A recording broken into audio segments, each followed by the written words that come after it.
നമ്മുടെ ജീവിതയാത്രയിലെ ഒരു വർഷം കൂടി നമ്മിൽ നിന്ന് വിട ചൊല്ലി.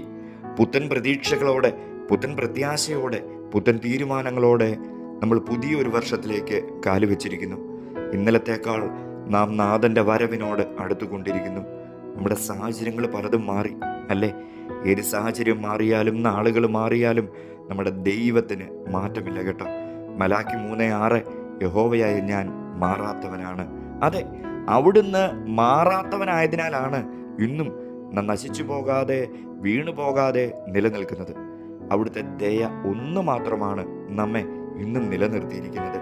കഴിഞ്ഞ ആണ്ടിൻ്റെ ആരംഭം മുതൽ അവസാനം വരെ അവിടുത്തെ ദൃഷ്ടി നമ്മുടെ മേലുണ്ടായിരുന്നു. കണ്ണിനെ കണ്ണുനീരിൽ നിന്നും, കാലിനെ വീഴ്ചയിൽ നിന്നും, പ്രാണനെ മരണത്തിൽ നിന്നും രക്ഷിച്ച നമ്മുടെ കർത്താവിൻ്റെ ഉന്നതമായ വഴികളെ ഓർത്ത് നമുക്ക് നന്ദി പറയാം. കഴിഞ്ഞു പോയ സംവത്സരത്തെ നന്മ കൊണ്ട് അലങ്കരിച്ച ദൈവം നാം നേരോടെ നടക്കുമെങ്കിൽ നമുക്ക് ഈ 2026 എന്ന പുതിയ വർഷത്തിലും ഒരു നന്മയ്ക്കും മുടക്കം വരുത്തുകയില്ല. കഴിഞ്ഞ നാളുകളിൽ അവിടുന്ന് നമുക്കായി തുറന്ന വഴികളെയും നടത്തിയ വിധങ്ങളെയും ഓർത്ത് സ്തോത്രമർപ്പിക്കാം.